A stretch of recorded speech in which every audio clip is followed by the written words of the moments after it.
Hey everyone, this is Lomi, and today I've got my measuring tape out because I sat down to make a pattern and thought, what if I didn't? What if instead I tried making a dress with no pattern, just out of rectangles, something anyone could follow with any doll? Get your doll and a piece of paper and we'll take a few measurements. The first measurement is for the middle of the dress, the waistband I guess you could say. Measure around the widest part of the doll's torso. Then measure from the bottom of the bust down to just a shade below the natural waist. This makes our first rectangle. Next, measure around the doll's neck, and measure the neck's height. You don't want the collar to go all the way up to the chin, just half the neck or so, up from the collarbones. This makes the second rectangle. Next, measure down from the doll's collarbones from the center of the neck and over the fullest part of the bust, to the ribcage we measured around for the first piece. This is the height of the chest piece. For the width of the chest piece, measure from the middle of the doll's side and across the fullest part of the bust. The measurement that's right in the middle of the doll's chest is how wide you want this piece to be. If you can't see the number clearly, you can take the measurement from the full width of the chest piece and divide that number in half. This makes our third rectangle. For the last rectangle, which will be the skirt, you'll only need one measurement, from the doll's waist down to wherever you want the skirt to end. With all our measurements taken, it's time to cut our fabric. For best results, you'll want a really light and flowy piece of material. I'm using chiffon. Before cutting, remember to add a seam allowance to your pieces. For the collar and waist pieces, you'll want to add 1 inch to the length and ½ inch to the height, to give yourself a 1/4 inch seam allowance plus enough length for the pieces to overlap in the back, or else you won't have room to add closures. You'll need 1 skirt piece and then 2 collar, 2 chest, and 2 waist pieces. For the skirt, I cut a piece of the full width of the bolt from selvage to selvage so that the selvages will be the sides. Once everything is cut, it's time to get started. Chiffon can be really difficult to work with, so instead of doing a rolled or folded hem, I use a wide zigzag stitch set to a ½ millimeter length and use it to finish the raw edge.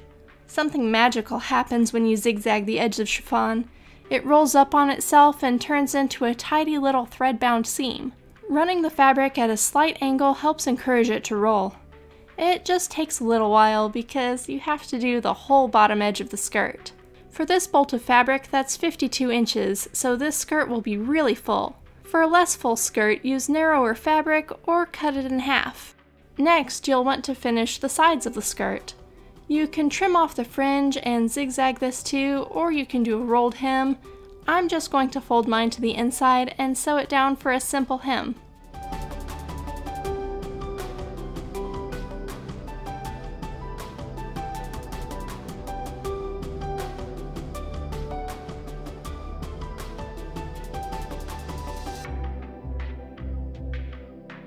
After that, it's time to gather the top edge of the skirt. I started by using machine stitching at a long stitch length to try to gather it. This normally works really well, just pulling on one thread.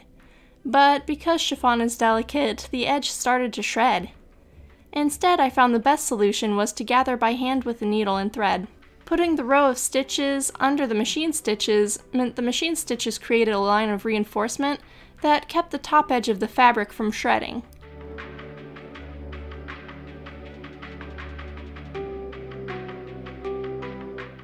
Once the skirt is gathered, it's time to assemble the top. We'll finish the left and right sides of the chest pieces the same way as we finished the bottom edge of the skirt, using a zigzag stitch to make the fabric roll onto itself. Finish the left and right edges of both pieces. You can leave the top and bottom edges raw for now.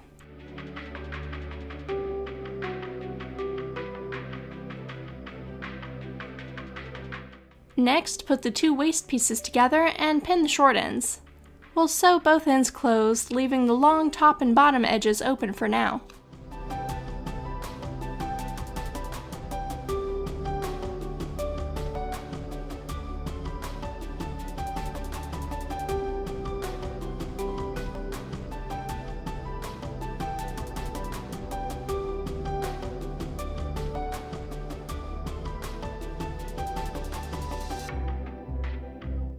We'll prepare to add the chest pieces to the top by gathering the bottom edge with a needle and thread just like the skirt.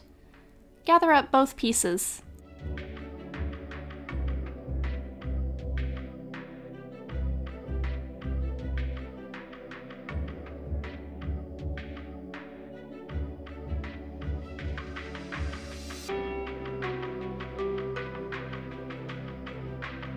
Fold the waist piece in half and put in a pin to mark the center point.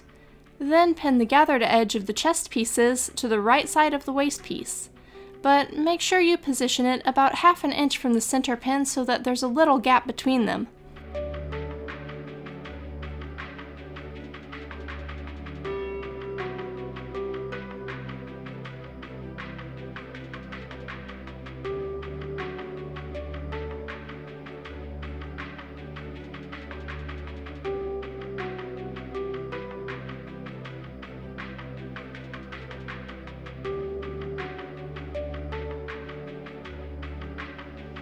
Pin both pieces in place, and then pin the top edge of the waist pieces together, with the chest pieces sandwiched in between them.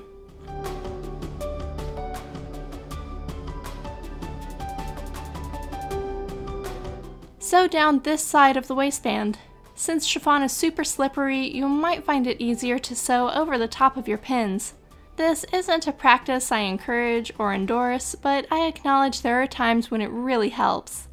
If you go very slowly, you're less likely to damage anything because you won't hit a pin hard enough to bend or break your needle.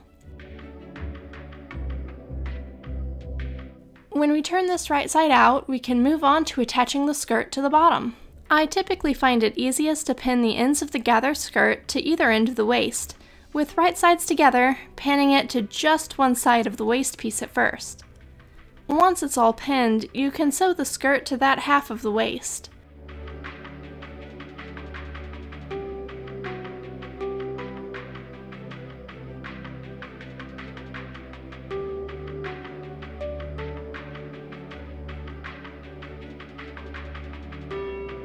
After the skirt is sewn in place, you can fold the waist so the other side can be completed by hand. Or you can do like me and pin it in place with the raw edge tucked to the inside, and use the machine to sew it down.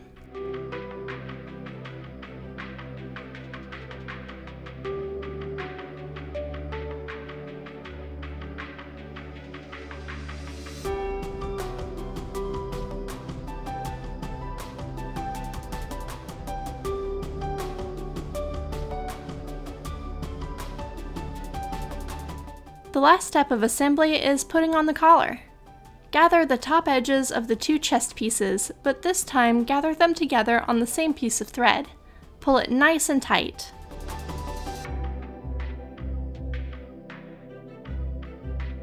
Like with the waist, you'll want to find the center of the collar and put in a pin to mark it. Then make sure the middle where these two chest pieces meet and are gathered together lines up with the pin. Pin the chest pieces to the collar piece with right sides together. Then lay the other collar piece on top and pin that down, sandwiching the chest pieces in between the two layers of the collar, just like with the waist. To close the collar, sew down one short side, across the edge where the chest pieces are pinned between layers of fabric, and then down the other short side.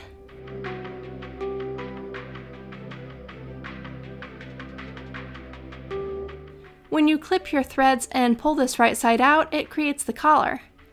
All that's left is finishing the top edge. Fold the raw top edge into the inside of the collar and sew it closed. You might find that on small pieces of delicate fabric like this, it helps to position it with a pair of tweezers as you turn fabric or sew.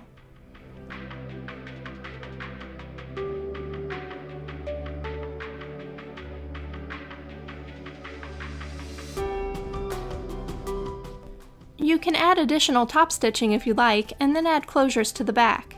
I'm too eager to see how this turned out, so I just pin it shut for now. The end result is a simple but pretty and flowy dress that's practically begging to be used with other layers, or fancied up with trim, beads, or embroidery. There are lots of possibilities.